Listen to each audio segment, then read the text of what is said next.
The air in Portland's Central Precinct was thick with the hum of urgency, fluorescent lights flickering like a storm about to break.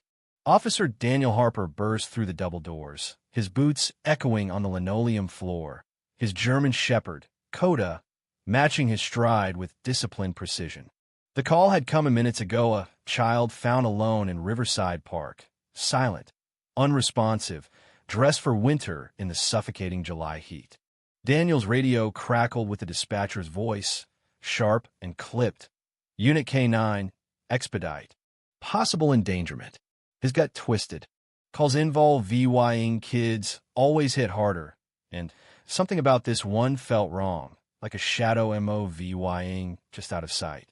Outside, the city simmered under a relentless sun, the kind that made tempers flare and secrets sweat to the surface. Daniel's patrol car cut through the park's winding paths, Coda's amber eyes scanning the horizon from the back seat. At 4 years old, the shepherd was a force 80 pounds of loyalty and instinct, her black and tan coat gleaming under her search and rescue vest. Their bond was ironclad, forged through countless missions. A hiker lost in the Columbia Gorge, a toddler wandering too close to the river. Coda didn't just track. She knew sensing fear, danger, truths humans often missed. Daniel trusted her like he trusted his own heartbeat. At the park's edge, near a willow-shaded bench, an elderly couple stood VYing frantically. Margaret and Thomas Reed, both in their late 60s, looked shaken, their faces etched with worry. "She's been here almost an hour," Margaret said, her voice trembling as she gestured to a small figure on the bench. "Won't talk, won't move. Something's not right." The girl couldn't have been more than 8, her slight frame swallowed by a heavy wool sweater, long sleeves tugged down to her knuckles, and thin cotton gloves despite the 90-degree heat. Her dark hair hung like a curtain over her face, shielding her from the world. She sat perfectly still, feet dangling above the grass, hands gripping the bench so tightly her knuckles paled beneath the gloves. Daniel crouched a few feet away, keeping his voice low. "Hey there, I'm Officer Daniel. This is Coda, my partner. She's friendly, I promise. Can you tell me your name?" No response. Not a glance, not a twitch. The girl's silence was a wall, unyielding and heavy. Coda, usually steady at Daniel's side, shifted forward, her movements slow, deliberate, like she was approaching a wounded animal. She lowered her head, ears soft, and sat a foot from the girl, tilting her head with a quiet whine. For the first time, the girl's eyes flicked up, locking onto Coda's. It was fleeting, but it was something to crack in the armor. She flinched when I touched her shoulder, Margaret whispered, her hands twisting together. "Like she was scared of me." Daniel nodded, his mind already cataloging details. The oversized clothes, the gloves, the silence. He'd seen cases like this before, kids hiding pain behind blank faces. "Did anyone approach her? Any adults looking for a child?" he asked. "No one," Thomas said, shaking his head. "We've been watching. It's like she just appeared here." Daniel radioed for backup, requesting a female officer with child welfare training. "We're taking her to the precinct," he told the Reeds. "It's cooler there, and we can figure out who she belongs to." He turned back to the girl, softening his tone. "We're going to take a little ride, okay? Coda can come with us." The girl didn't move, but when Coda stood and nudged closer, she slid off the bench, staying near the dog rather than Daniel. At the patrol car, she froze, eyeing the cage back seat with a flicker of panic. Daniel recognized the Fear Police cars spooked kids, especially ones with something to hide. "Coda usually rides back there," he said lightly, "but today she can sit up front." "Sound good." To his surprise, Coda broke protocol, hopping into the back seat without a command, settling on one side and looking at the girl expectantly. Daniel raised an eyebrow, but didn't correct her. Coda's instincts were rarely wrong. "Looks like she wants to keep you company," he said. The girl hesitated, then climbed in beside the dog, her movements stiff, favoring her left arm. "You okay?" Daniel asked, catching the wince. She shook her head quickly, hiding her arm. It was the first direct response she'd given, and it set Daniel's nerves on edge. He made a mental note. Possible injury, possible fear of discovery. During the drive, he glanced in the rear EW mirror. The girl's posture softened slightly, her gloved hand resting on Coda's fur. The dog, usually alert to the world outside, kept her eyes fixed on the child, steady and unblinking. At the precinct, Officer Elena Torres was waiting in the intake area, her warm smile a stark contrast to the sterile fluorescent glow. At 36, Elena was a veteran of child welfare cases, her desk cluttered with photos of her twin boys and a stack of coloring books for moments like this. "Hi, sweetheart," she said, kneeling to the girl's level. "I'm Elena. Want to come with me to a quieter spot?" The girl stayed close to Coda, half hiding behind the dog as they moved to a small EW room. Daniel followed, noting how the girl's eyes darted to every exit, every stranger. Elena tried signing, her hands moving fluidly. "My name is Yeliene. Can you tell me yours?" The girl watched, but didn't respond, her gaze lingering on Elena's hands with a flicker of curiosity. "She's not deaf," Daniel murmured. "She reacts to sounds, just won't talk." Elena nodded, switching to a tablet with a drawing app. "Want to draw something? Maybe your house or your family." The girl stared at the screen, but didn't touch it. Daniel offered a juice box and a cookie, hoping to break the ice. "Coda loves these cookies," he said, winking. "Says they're the best in Portland." The ghost of a smile crossed the girl's face, gone as quickly as it came.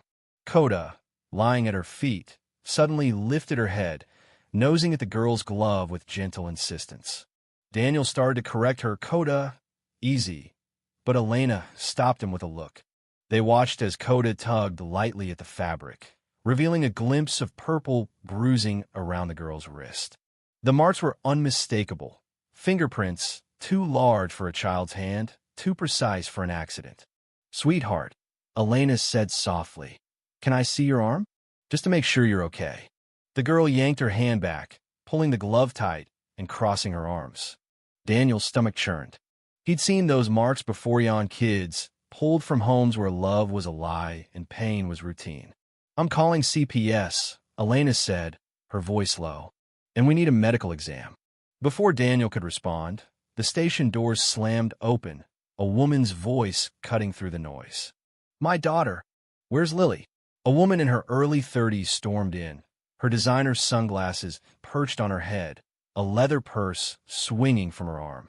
Her face was a mask of distress, tears streaking her makeup, but something about her felt rehearsed. "I've been looking everywhere," she cried, clutching the desk sergeant's arm. "Please, is she here?" Daniel stepped into the main area, Coda at his side. "I'm Officer Harper." "You are Claire Donovan," the woman said, pressing a hand to her chest. "Lily's my daughter. I'm her stepmother. We were at the mall, and she just vanished. I've been out of my mind." Daniel studied her, noting the polished nails, the expensive watch, the way her eyes flicked past him, searching. "We found Lily at Riverside Park about an hour ago. She's safe but hasn't spoken." "Is she nonverbal?" Claire's expression faltered for a split second, a crack in her performance. "No, she talks all the time. She's probably just scared." "Can I see her?" "She's in the EW room," Daniel said, leading the way but keeping his body angled to block a direct path. "How did she end up in the park?" "The mall's 4 miles away." Claire's tears resumed, her voice trembling. "I turned around for 1 second, and she was gone. She wanders sometimes, doesn't listen. I called mall security, but they were useless." Daniel's jaw tightened. For Miles was no casual stroll for a 7-year-old, and Claire's story had holes. "When did you notice she was missing?" "Around 11, Claire said, checking her phone. It was nearly 5 p.m. 6 hours, and no police report?" Daniel exchanged a glance with Elena, who'd joined them. Something was off. In the inner VYEW room, Lily's reaction to Claire's voice was immediate and chilling. Her body went rigid, her hands clutching each other so tightly the gloves stretched. Coda, sensing the shift, stood and positioned herself in front of the girl, ears forward, a low growl rumbling in her chest. Daniel had never seen Coda react this way to a CIVY Leanver. "Coda back," he said, but the dog only shifted slightly, maintaining her guard. Lily, honey. Claire rushed forward, arms outstretched. I was so worried. Lily shrank into the couch, her gaze locked on the floor. Claire stopped short as Coda's growl deepened, her teeth bared just enough to warn. Officer, control your dog. Claire snapped, her maternal facade slipping into irritation. She's scaring her.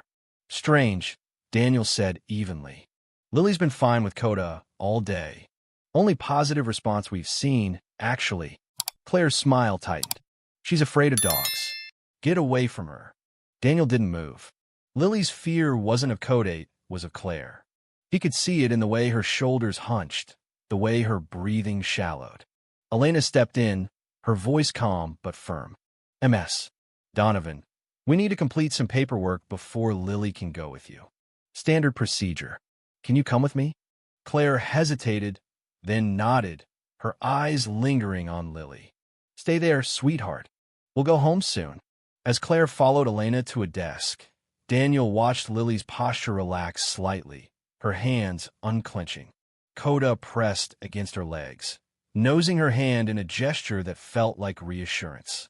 Through the glass partition, Daniel saw Claire's demeanor shift when she thought no one was watching, her tears drying, her expression hardening as she tapped her foot impatiently. She's hiding something, Elena whispered, rejoining Daniel. Her story doesn't add up. 6 hours, no police report, and Lily's terrified of her. Daniel nodded, his eyes on Lily. We need to see those bruises again, and we need her to talk. Elena knelt beside Lily, her voice soft. Sweetheart, we want to keep you safe. If someone's hurting you, you can tell us. Can I look at your arms again? Lily's eyes darted to the doorway, tracking Claire's movements through the glass. After a long pause, she gave a tiny nod. Elena gently rolled up one sleeve, then the other, revealing a map of abuse. Fingerprint bruises, fading yellow contusions, and small, circular burns that made Daniel's blood run cold. These aren't from falling, he said, his voice tight. What are you doing? Claire's voice sliced through the room as she stormed back in, her purse swinging. Lily yanked her sleeves down, curling into herself.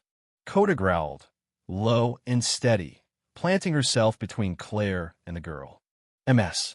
Donovan, Elena said, standing, we have concerns about Lily's safety. These injuries suggest abuse. Claire's face hardened, then softened into confusion. Abuse? Lily's clumsy, always falling. You're twisting this. The burns, Daniel asked, his tone flat. Kids don't fall into cigarette burns. Claire's eyes narrowed. Are you accusing me? I'm her mother. Stepmother, Elena corrected. And we're not releasing Lily until we investigate further. You can't keep her, Claire shouted, reaching for Lily's arm. We're Leah vying. Coda's growl turned into a sharp bark, her body tensing as she blocked Claire's path.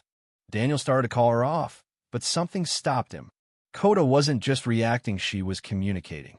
Lily, emboldened by the dog's protection, straightened slightly. Her hands, trembling, formed a hesitant gesture, thumb tucked between middle and ring fingers, palm inward, vying downward. It was deliberate, urgent. Lily, what's that? Daniel asked, leaning closer. She repeated the sign, her eyes pleading. Coda barked again, sharp and authoritative, her gaze flicking between Lily's hands and Daniel's face. The room froze as Elena's expression shifted. That's American Sign Language, she said, her voice tight. It means help. The word landed like a grenade. Lily's eyes filled with tears, her first Sibyl emotion. Claire's face contorted with fury. That's nonsense. She doesn't know sign language. She's lying for attention. She's asking for help, Elena said, stepping closer to Lily. And Coda recognized it. Daniel's mind raced. SARE VYC dogs were trained to detect distress signals, including basic ASL for emergencies. Coda had seen what they'd missed. Where did you learn that, Lily? He asked gently. Lily's voice, barely a whisper, broke the silence. A show. About a dog. It saved a girl who couldn't talk. Claire's composure cracked. This is absurd. I'm taking her home. Sergeant Marcus Reed entered, his presence commanding. "Problem, officers?" "Sir," Daniel said, "Lily's showing signs of abuse and just signed for help. We believe she's in danger with MS." "Donovan." "Lies," Claire shrieked. "She's a troubled kid, always making things up." Elena knelt beside Lily. "Can we show Sergeant Reed your arms?" Lily nodded, and Elena revealed the bruises and burns again. Marcus's face darkened. "MS. Donovan, you'll need to come with me while we contact CPS. Now." "You can't do this," Claire spat, but Marcus's glare silenced her. As an officer escorted her away, she turned to Lily, her voice venomous. "You know what happens when you lie, Lily. You know what I'll do." The threat hung in the air, but Lily's shoulders began to shake, silent sobs breaking free. Coda pressed against her, licking her hand. Elena draped a blanket around the girl, helping her remove the heavy sweater. The t-shirt beneath revealed more bruises, a roadmap of cruelty that stole Daniel's breath. "Lily," Elena said, "did Claire do this?" A long pause, then a whisper, "Yes." The word was a spark, igniting the room. "You're so brave," Elena said, her voice steady despite the fury in her eyes. "She said no one would believe me," Lily murmured. "That I'd make Dad mad." "Does your dad know?" Daniel asked. Lily shook her head. "He's always gone. She's nice when he's home." "How'd you learn the sign?" Elena prompted. "A TV show," Lily said, a faint smile touching her lips. The dog knew when the girl was scared. "Like Coda." Daniel's chest tightened. "Coda's pretty special," he said. "She knew you needed us." "She stayed with me," Lily whispered, stroking Coda's fur. "Even in the car." "She's not going anywhere," Daniel promised. "She's on your team now." Lily's voice grew softer. "She gets mad when I'm loud. So I stay quiet, even when it hurts." The words hit Daniel like a punch. He glanced at Elena, seeing his own anger mirrored in her eyes. Marcus reappeared. "CPS is 10 minutes out. Dr. Nguyen's ready for a medical exam." "Lily," Elena said, "a doctor will check your injuries, and I'll stay with you. Would you like Coda to come?" Lily's fingers tightened in Coda's fur. "Can she?" Marcus nodded. "Coda's officially assigned to you." Relief washed over Lily's face, but then worry crept in. "What happens after? Where will I go?" Elena hesitated, then smiled. "My boys have been begging for a sleepover guest. I got a spare room if you'd like to stay with us for a bit. If the social worker says it's okay." Lily's eyes widened. "Really? Really?" Elena said. "And Coda can VY sit. Right, Daniel?" "Absolutely," Daniel said, his voice thick. Coda's tail thumped, as if she understood. As CPS arrived, Lily drifted to sleep, her head resting on the couch, Coda VY Gillant beside her. "She's never this attached," Daniel told the social worker quietly. "She's all business, but with Lily it's different." The social worker smiled. "Animals know who needs them. She's Lily's guardian now." Outside, Portland's skyline glowed under a deepening twilight. In the quiet room, a little girl slept, safe for the first time in months, guarded by a dog who'd heard her silent cry when no one else could. Daniel watched them, marveling at the bond that had changed everything. A single gesture, seen by a dog, had rewritten a life. The precinct settled into a quieter rhythm, but Daniel couldn't shake the weight of the day. He sat at his desk, typing up the report, Coda curled at his feet. Elena joined him, a coffee in hand. "You okay?" she asked. "Yeah," he said, though his voice was rough. "Just thinking about how close we came to letting her go with that woman." Elena nodded.